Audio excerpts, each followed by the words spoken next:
Good morning. Good evening. It is 6 a.m. here in the New Mexico desert. New Mexico, wow. It's beautiful, and I'm waiting for the Oh, sun to come up. There's a 270-degree view of the horizon. wow. Oh, So wow. Great. Good to see you. good to see you as well, and thank you for having me Yeah. on the podcast. No worries. Thank you for having me on yours.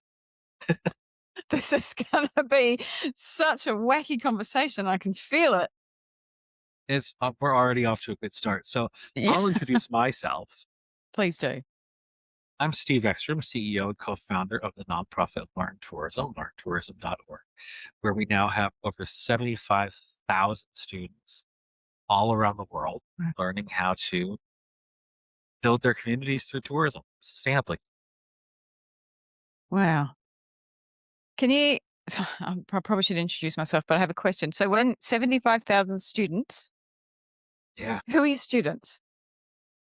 Our students are generally community members, business partners, frontline workers uh, who have a vested interest in building sustainable tourism economies in their communities. Mm, So it could be somebody who wants to be a tourism ambassador in Washington State, or it could be uh, the residents of a small village in Nepal that's working on an economic development plan. Yes, there are people who are executives and destinations who are also students, but really we work with them to educate and enlighten their communities. community. Okay. And when you say sustainable tourism, do you mean sustainable in the way that we sort of think as in green tourism, or sustainable as in multifaceted, sustainable economically, sustainable for the community, etc.? Yeah, so sustainability really does cover all three things, right? Mm, People, are we preserving culture? Place, are we preserving community? And are we mm, preserving the physical attributes of the area in which we're bringing visitors, uh, environmentally? And profitability. mm. Are we giving them tools to make a long-term economic benefit for their community, or is this just going to be a turn and burn? So, Mm. we do focus on Oh, all three areas. I want to come back. Sorry, I'm just hijacking all the questions here, but That's well, fine. now actually, I'm just going to riff on this. Economically, now I have a um, what might be controversial standpoint on this for the Australian and New Zealand tourism industry, in that I don't think the economics of running a business in the tourism industry is what, I suppose, for lack of a better word, to our industry operators anywhere near or taken as seriously as it should be, or we spend a lot of time running training sessions on, yeah, how to be a sustainable business, how to be an inclusive and accessible business, which are all really important things. But I can't remember the last time I saw, like an RTO run a training workshop on how to be an economically viable business, or how to increase your ROI, or how to tweak your visitor experience, or use your team to not leave money on the table when you have guests in house. So how is that approached on your side of the world, Stephen? Is Let's is this a conversation that's had for operators in particular? It's very similar. So I'm actually speaking next week uh, to the American Indigenous Tourism Association about welcoming global markets. And we are talking Mm, about those things. We are talking about, what are the soft skills that are related to running a business, any type of mm, business? Are you managing your revenue? Are you managing your expenses? mm, Are you capitalizing on all of your opportunity? Are mm. you getting repeat visitors? Are you managing your marketing spend so that it's a lower per cap Yeah, expenditure? okay. Mm, So those are soft skills that go into any sort of business. And yes, you're right. A lot of RTOs or DMOs, as we might say here in the mm, States, overlook those in favor yeah, of whatever the flashy thing is today. Are you using yep, AI? Are yeah, you, you know, uh, are you capitalizing on the trade show participation or whatever yeah, that thing might be? yeah, yeah. But if you aren't running a sound business, Mhm. then it's just a hobby. Yeah. And I've had this discussion many times over the years, with colleagues of mine. Um, I think it's like 95% or something of tourism businesses in Australia are like micro businesses with less than 20 employees. And, you know, for a lot of them, they're one bad season away from no longer being in existence, a lot of those businesses. There was Yeah. a weeding or a culling of the herd Mm, in many ways in the tourism space.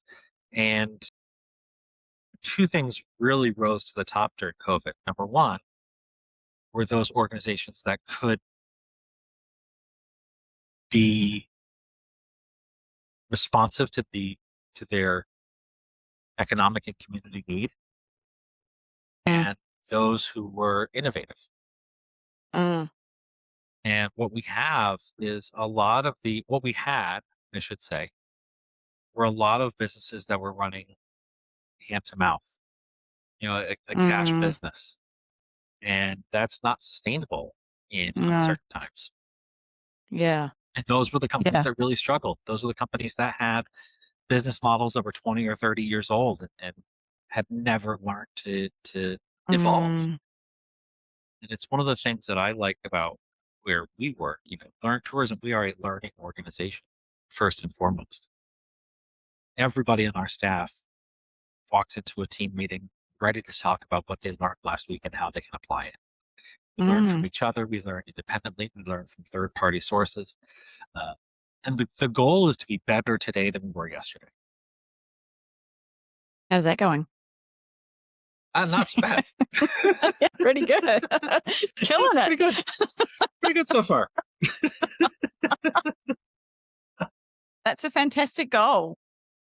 It is, and I tell my team, regardless of what your job function is, if you're in operations, if you're in instructional design, if you're in the technology space, if you're in the sales or business development space, there are two metrics that your job is measured on.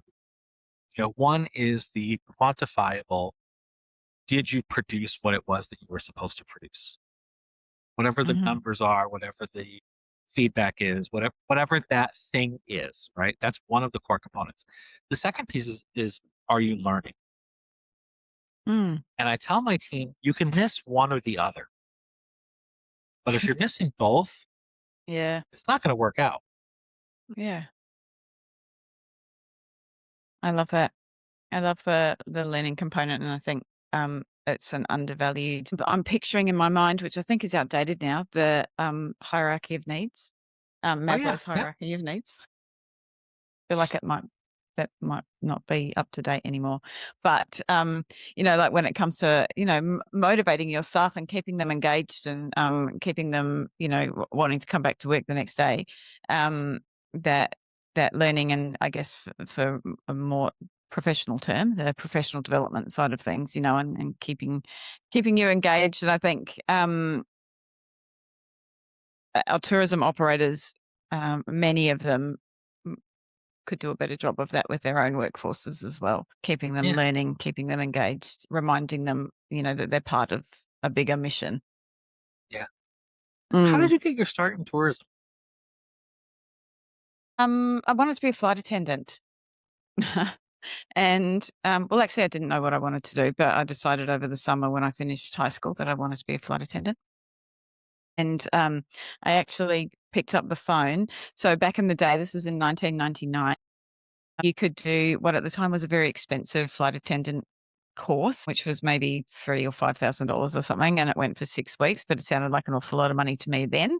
And, you come out with some sort of, flight attendant qualification.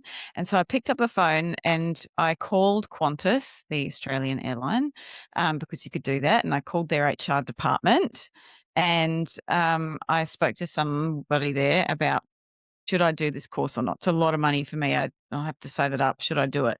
And the lovely lady was very frank with me and said, do not spend your money and your time doing this flight attendant course. Um, we will train you. we have a dedicated flight attendant academy. So if you are lucky enough to land a job with us, we don't care that you've already had training. You are better placed to go and work in retail or in customer service or in hospitality. And if you want to do some study while you're doing that, then maybe go study tourism or hospitality or something. So, and then wait for a recruitment round to come up. So that's what I did. And I went and I did an advanced diploma in tourism. And by the time I'd finished, I was madly in love and I didn't want to be a flight attendant anymore. I used my network that I had, you know, created during my studying years, 2 years, and I went and got myself a job in reservations for a ferry company that runs the ferry to Kangaroo Island off the coast of South Australia here. So yeah, I started in reservations and then that job ended up taking me to New Zealand and I worked in product development and opened an office for them over there. And then I was in New Zealand and worked at Asia Hackett Bungee because that's an iconic, New Zealand, well, yeah, probably the most iconic New Zealand tourism export. So yeah, I spent 7 years managing bungee sites in Australia and New Zealand and Japan. And yeah, just dotted around the place really and worked in product development over the years and tour operations. And I've been a tour guide. And yeah, as so many people in the tourism and hospitality and events industries have done, flitted around from which way is the wind blowing today? This looks like an interesting opportunity. I say yes. What was it about tourism that really caught your interest? What? What holds your interest now? Okay, so well, I want to say something romantic about why I did it, but I just didn't know what I wanted to do, and I just I grew up in Adelaide in South Australia, and I always just knew I wanted to get out of Adelaide. And I guess being a flight attendant, as I thought I wanted to be, or studying tourism seemed like a way that I could do that. And what holds me in it now. So when I had my son, I'll try and keep this brief. I took 4 years off, I think, and raised my son. And we were relocated to Tasmania here in Australia. And I was looking for some work back in the tourism industry when I decided to return to the workforce. And I couldn't find anything that sort of fit around mum life. So I ended up moving into an events role and running professional development events for the Law Society of Tasmania. And because it fit around mum life and I'd had some experience in events previously. So I did that for 3 years. And then I returned to the tourism industry. I found a job. My son was a bit older and at school, and I found a job with Destination Southern Tasmania, which is a regional tourism organisation in Tasmania. And I remember I walked into my first day of work and everyone got up. And I mean, everyone, there was 5 of us. Everyone got up and gave me a hug. And it happened to be my first day of work was what sort of monthly operator networking event. And I went along and I was just, so, I mean, it had been a few years since I'd been in the tourism industry. I'd been used to being in the legal profession. And I was just so reminded how amazing my colleagues in the tourism industry are and how down to earth they are and how this is really random, but I think about this often. They eat, if you cater for an event in the tourism industry, you have to cater for like double the amount of people that are going to be there because Yes. everyone's there for free food. In the legal profession, running professional development events, you would cater for half. No one's eating anything. Yes, this is true. I was Yeah, we like, are not shy about everyone's eating in front of the no, beach. no, jamming it in our pockets, taking it home. Um, so anyway, that was kind of a long way of I love to travel. It's very important to me and my family to expose my son to the world. So there's that side of it. But I love we in the tourism industry have the opportunity to make those memories for travelers and tourists and visitors to our place. And I love hospitality. Like not hospitality as in waitressing because I haven't done much of that in my life, but feeling like a tourist is a guest in your place and treating them as such. Yeah, I love everything about it. People in the tourism space, to do it well, you have to create a sense of welcoming for every Yeah. person, and you have to approach that with authenticity. And authenticity can't be faked. No. So when you walk into a room full of people who are kind and generous and who are interested in sharing part of who they are with other people so that those other people have great experiences. It's a totally different, vibe as Yeah, as yeah. today. Yeah.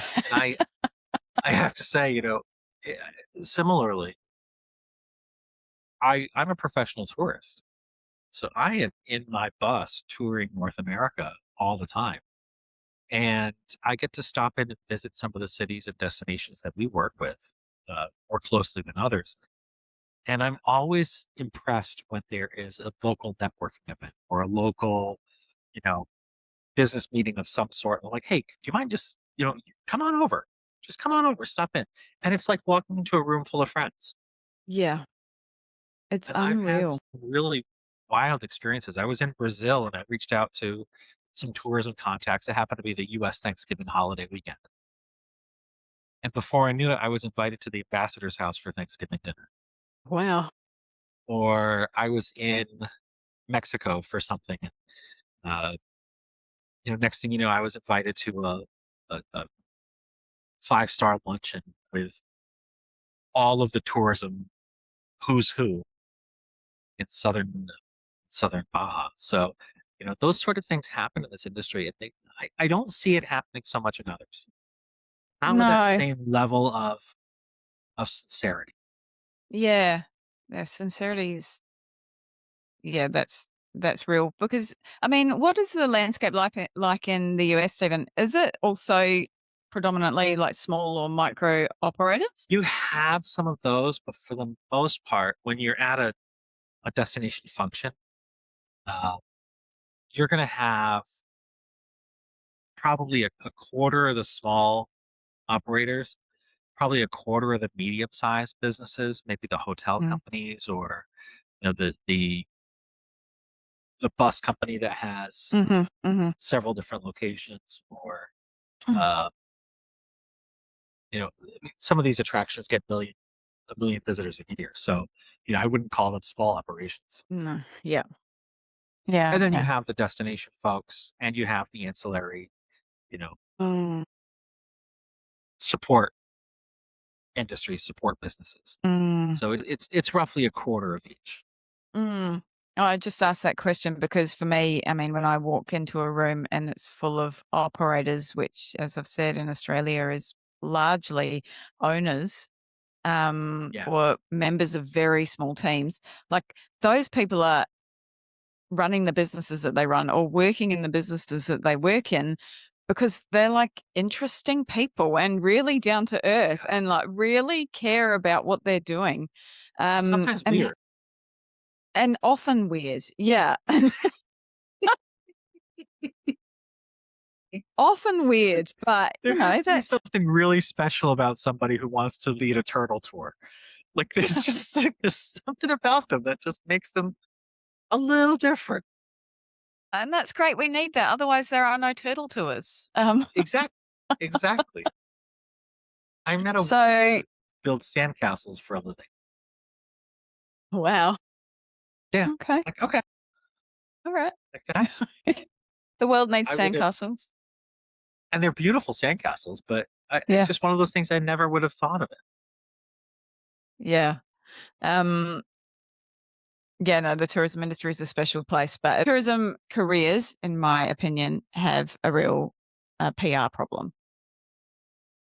And I don't think, no, no, not even I don't think, we know that young people don't look at the tourism more like a real and a viable and a long term career path. And I think that is a real shame.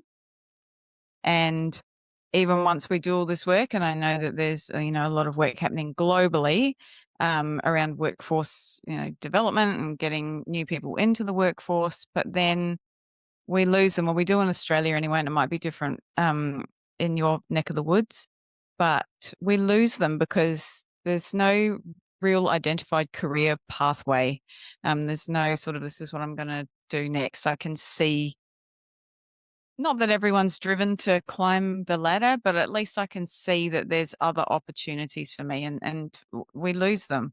And it makes me very, very sad as someone that's had a very long and exciting and delightful career in the industry. And I'm doing everything I can to try and change this. I think that happens for for a couple of reasons. Number one, Mm, you have at the lower end of the entry level end of the tourism scale, you have some really not so glamorous jobs. You have housekeeping and front desk at the hotel and hostessing at a restaurant or working a ticket counter at a museum or attraction or activity. Those aren't very glamorous jobs, and it's hard to see your way out of something like that where it's just so repetitious and it's so, you know, mundane, for lack of a better term. mm, mm, But I've interviewed over 300 CEOs in the tourism space, from small organizations to huge organizations, with two exceptions. None of them knew that they wanted to work for a destination organization. Every single one of them had a rather serpentine career path. What we mm, did is we sat, we looked at, and we evaluated all of these interviews. We're like, so what is the career path? It's skills that you build at each level of your personal growth that allow you to grow to that next level. And they're mm, transferable skills. And that's where people sometimes get caught up because if you're in accounting, for example, you're going to mhm, look for an accounting job. mhm, yeah, You may not be looking for a job where you can apply all of the skills that you have in a different way because mhm, that might seem harder, that might seem different, and that's change. And there mm, are some people who thrive in change and some people who don't. mm, And one of the things that I think people in the tourism space have to do is they have to thrive in change yeah, because you never know if the weather is going to change, if somebody doesn't show up, if somebody's late, if there's a million things that could go wrong when delivering a tourism product, and you mm, have to be flexible. And for those people who are flexible, they can see how those skills translate. yeah, that's an interesting point. Mm, Just a thought.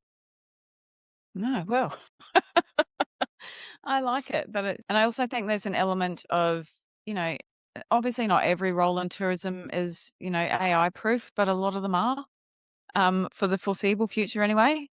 And I used to argue with my boss about this, and he would say, we'll have AI tour guides, and we already see people walking around with headsets on, around the waterfront and in Hobart and Tasmania, and listening to whatever ChatGPT tell them what they're looking at, or downloaded a virtual tour guide. But we know that travelers are looking for connection. We're lonelier than we've ever been. When we travel, we want to meet a place through the people, through the food, through the music, through local events. And I know that everyone's different, but I just think that that is such um, a real should be part of the real thought process for young people when they're um, evaluating what their career options are this day and age. And I think we've got a way to go before AI takes over the tourism industry. And I know that you work sort of in the heavily with tech. So have you got anything to say about that? Do you agree, disagree? I I agree that a lot of the tourism jobs can't be replaced by AI. It Mm, can't be replaced by technology. And I also agree that people are looking for authenticity. They're looking mm, for genuine human connection. They may not realize it though. That's the other thing. They may not mm. realize it, particularly younger people who have spent so much of their time on a screen and not Yeah, okay. interacting with others that they don't know what they're missing. You know, Mm, you and I grew up in a time when, you know, go outside and play. mm. Yeah. You had to get along with people. You had to make friends. You had to do that. Um, and and a kid today can do their work online, play online, Mm, never have to deal with building those sort of relationships mm. and understanding, the human element. And I think that that's a real opportunity for us in the tourism space Yeah. is to That's remind people what humanity is, what, yeah. you know, what that human connection can be. And that's a layer of authenticity that can't be replaced by AI. It can't be replaced by, a virtual tour guide. Mm. Somebody says when I'm on a trip as a solo traveler, and somebody says to me at 10 o'clock at night in some restaurant, meet us at 8 o'clock in the morning, we're going to the beach. And I say, okay, it might be the stupidest decision I ever made, but it was the most beautiful beach I've ever been to. And I spent 2.5 hours in a car with complete strangers. Like, okay, I didn't get jumped. It was good. Well done. I'm glad it was a beautiful beach. It was a beautiful beach. It was a great day. Okay, good. It was a really Yeah. great day. But that's the kind of thing where in tourism people invite you in. Mhm. Yeah. They're not I think talking at you. They're not sharing for the sake of sharing. They're inviting you into their home, their community, their passion, their hobby, yeah. whatever it is.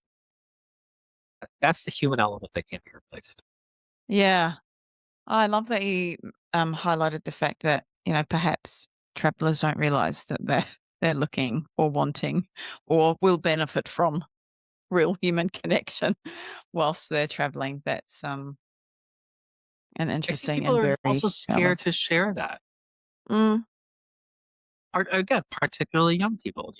And, I don't want to sound like that old sage, that old person that says young kids are so this, so that. But when you are compelled to talk to other people and you are compelled to share, it feels more natural. yeah. So I hope that the people who are working on the front lines of tourism have that same sense of wanting to invite others in that we've Mm, seen over the centuries of tourism development, mm, and that they do that often and they do it with grace. yeah. Yeah, I think it's important for our particularly frontline, but I mean for everyone. It doesn't matter what cog you are in the wheel, whether you are marketing, whether you are finance. In a tourism business, the mission is the same to provide memorable experiences for our guests. But I guess particularly for the frontline staff, um that sense of hospitality. I'm sure you've read it or have heard of it. I don't have it with me. Unreasonable hospitality for, like, the 3rd time. I was going to say, one of the things I think that makes a difference is teaching people to be storytellers. Mm, mm, And storytelling is a really sort of passive way to let people into who you are, where you're from, what you do. mm, An example that I cite quite frequently is somebody asks for a restaurant recommendation at a hotel front desk. The front desk agent can say, go to Jimmy's restaurant down the street. Great. It's a recommendation. Fantastic. mhm, They can also say, I see that you're here with your two kids. When my family wants to go out for something special, we go to Jimmy's down the street. mm. Yeah, Try this. It's going to be delicious. One of those is a story. One of those gives the visitor the opportunity to feel like a local as opposed to still being a visitor in a foreign place mm, at just some random restaurant. mm. And I think that art of storytelling is something that we try to teach in every class that we produce. Yeah, It has to be.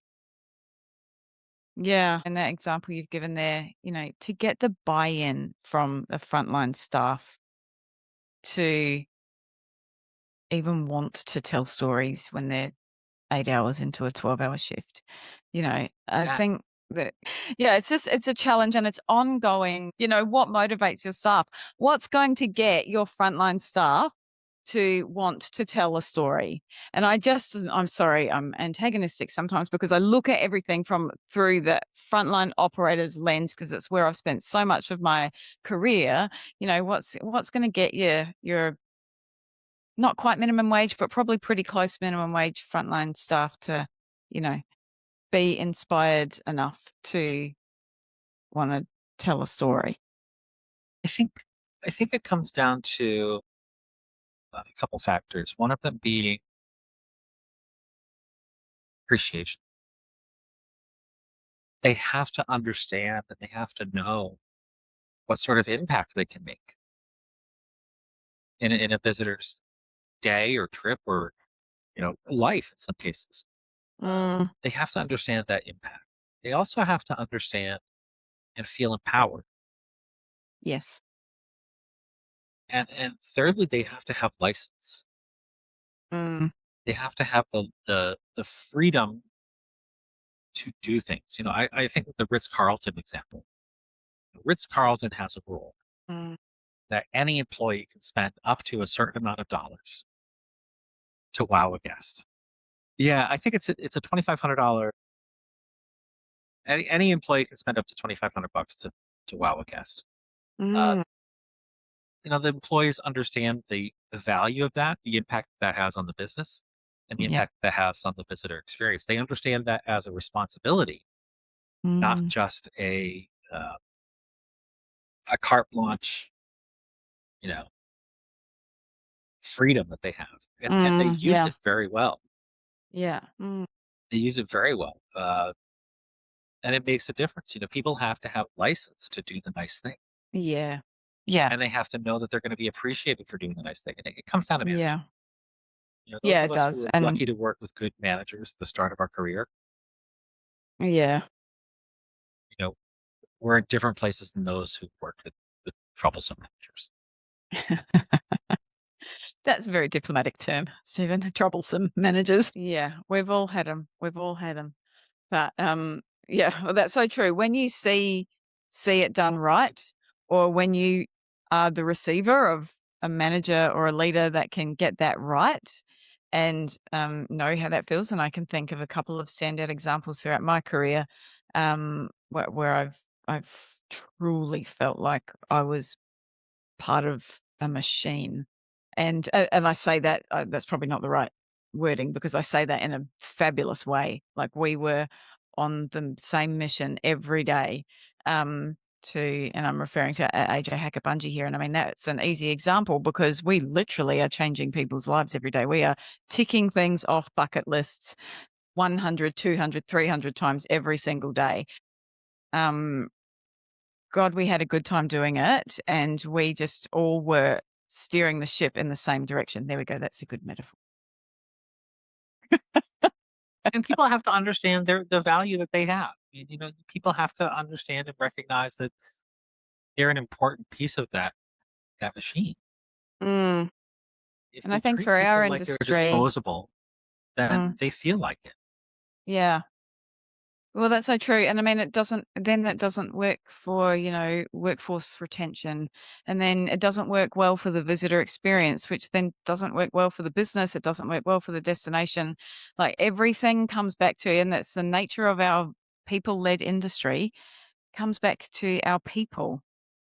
Like, I won't say what the activity was that I did last time when I was in New Zealand, but I went and did a fun activity with my son, and it should have been a bucket list experience. It was the experience itself. I mean, a tourism experience does a lot of the heavy lifting if it's well crafted. The experience itself was great.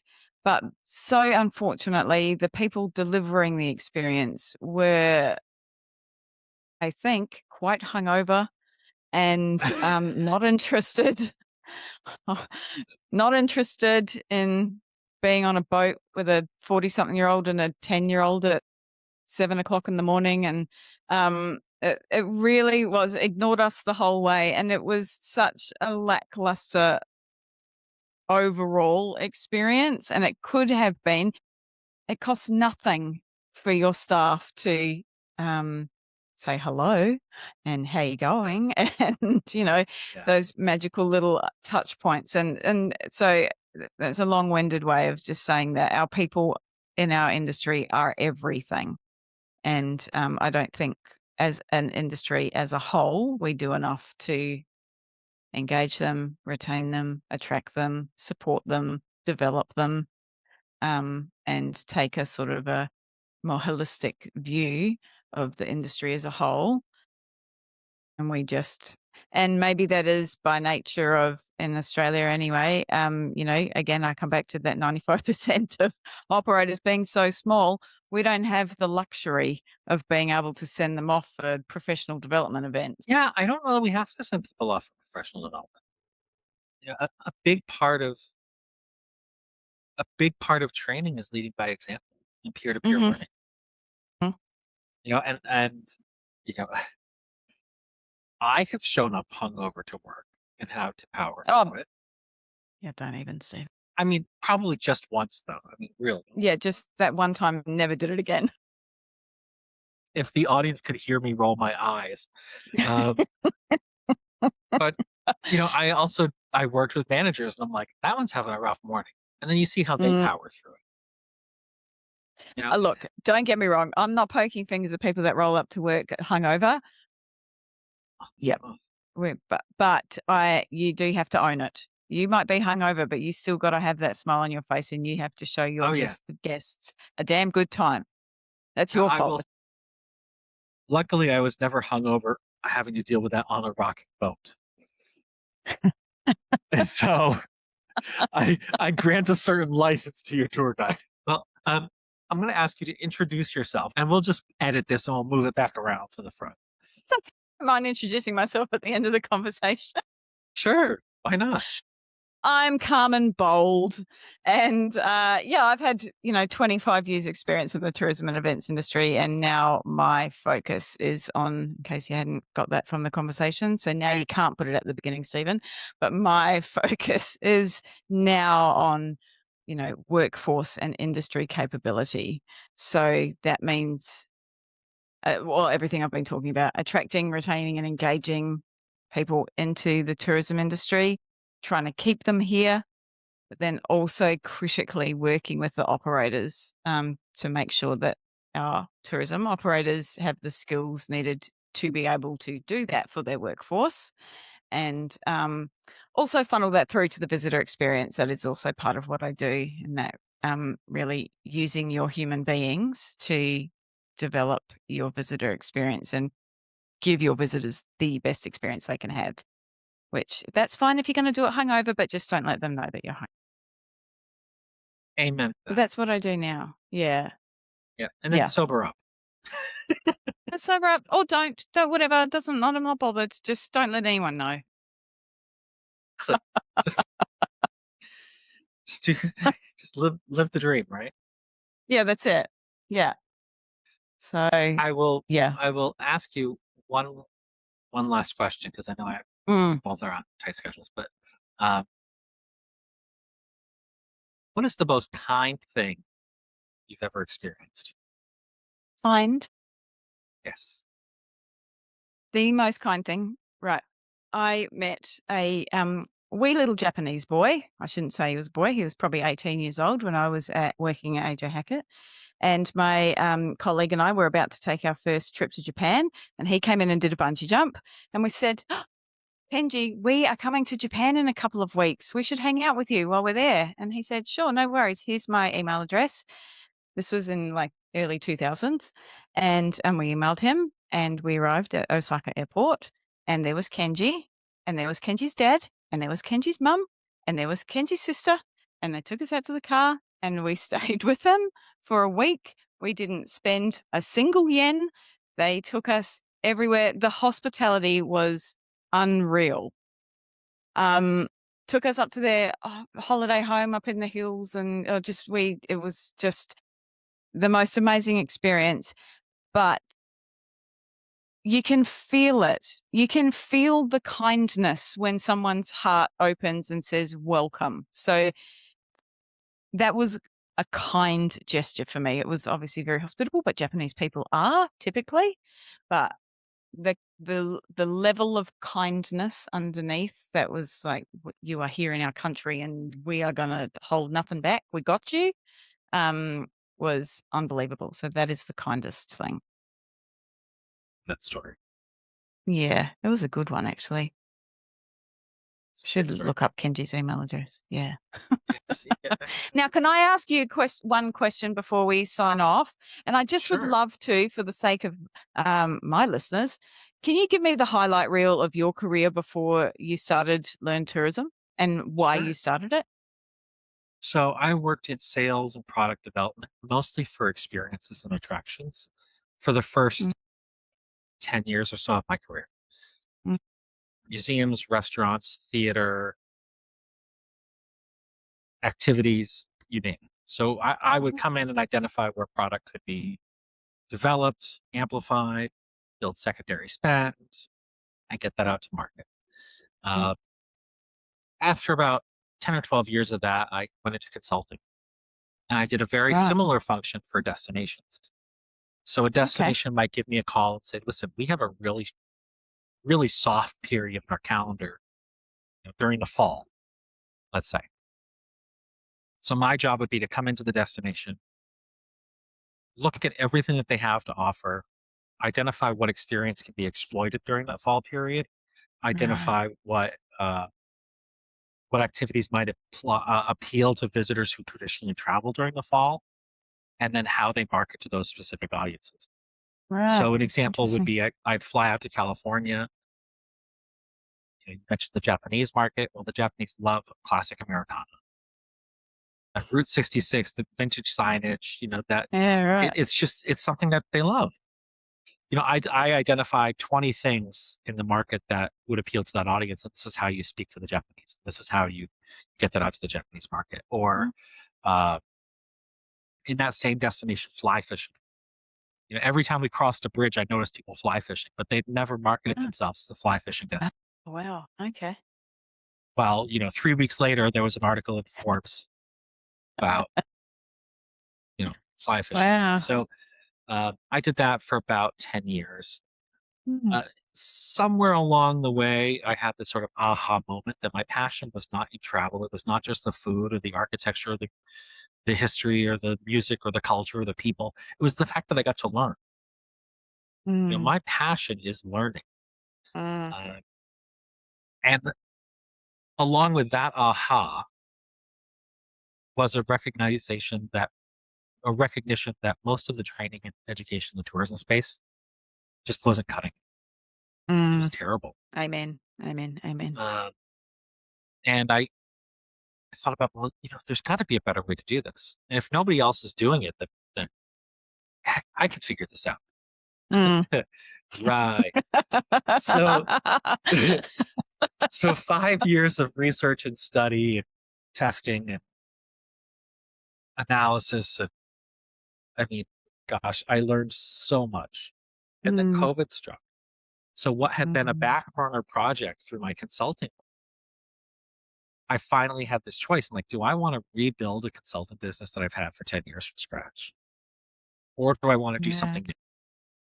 Do I want to do something that's going to allow me to continue learning? Do I want to do something that could possibly make a greater difference, a bigger impact? Mm, And that's how Learn Tourism got started. We are a mm. nonprofit or an NGO, as you might say. We operate now in about 20 or 30 countries. Yeah, well. So we're a bunch of nerds. We're people who love to learn and share what we learn. In the same way that I think we should treat our visitors. Yeah. We love to learn about them. And they learn from us. So Mm, it's a two-way street. mm. Well, congratulations to you because, it's no mean feat to have a business, for still going after 10 years, so well done to you. Oh well, trust me, it took a few years of not getting paid. Yeah. I mean, all the good ones do. Yeah, it's it's making up for it now in ways that I never would have foreseen. Not Mm, not necessarily financially, but I am happier. I am smarter. I'm surrounded by better people, mm, and the work that we do is much more appreciated than anything I've ever done before. So it, mm. it works. Well done. Thanks. If Can folks I want to ask get in one more touch, question? sure. I was going to ask, did you intend on working in the tourism industry? or the travel No, industry? What? No. Did you know what you wanted to no. do when you finished school? I had Did you no study idea. when you finished school? So I studied marketing. Marketing. Uh, that seemed like a good fit. Like, oh, I can talk to people and I can, Mm. make things sound interesting. I held the record for most candy bars sold during our school fundraiser. I'm like, I can do Oh this. my god, wow. How many was I that? can. 6. It was 6. How many did I eat? That's probably a better question. Yeah, you sold Uh, them to yourself. I did. But no, so um, I got a job working at a restaurant, and it was a theme restaurant, a very Okay, Disney-esque theme restaurant. right. Um, they needed a sales manager, so I said, I'll do it. I don't want to wait tables for the rest of my life. Yeah, okay. So I decided to be a sales manager for the restaurant, and I ended up creating educational programming that would get school kids in before the restaurant even opened to the public, and Okay. all this sort of stuff, and secondary sniping, whatever. And along the way, I also worked for a staffing company that did temporary and permanent placement in a wide variety of industries, in a Mhm. wide variety of job functions. And I did that for about a year leading up to 9/11. Uh, what was really fascinating about that job and was an opportunity I wish more people had was that I got to learn about almost every type of industry that existed. Right. I got to learn about almost every type of job function that was possible. I got to learn about different work environments. I got to learn about, the financials and incentives and pay packages and everything else. Mm. And after doing that for a year, I realized those jobs suck. I like what I'm doing in the restaurant. Yeah, yeah. And then I got a job working in Okay. New York City. So it just Right. one Okay, thing led thank you. to another. They all built upon each other. And Yeah, that's it. as they do. Okay, I won't ask any more questions. That's I've said enough. Well, if folks One want to get in question. touch with you, Carmen, how would they do so? Yes. You can do so on LinkedIn. Look me up, Carmen Bold, or my website, carmenbold.com. That'll get me, either one of those. Fantastic. And yourself? LearnTourism.org or Stephen with a PH, Ekstrom, EKSTROL, on LinkedIn. We'll certainly have links and show notes, so all good. You are a delight. I do what I can. Yeah, you're all right. You too were a delight, Stephen. This was a lot of fun. Oh, thank you. I appreciate it. And I hope Yeah. we get to work together a lot more in the future.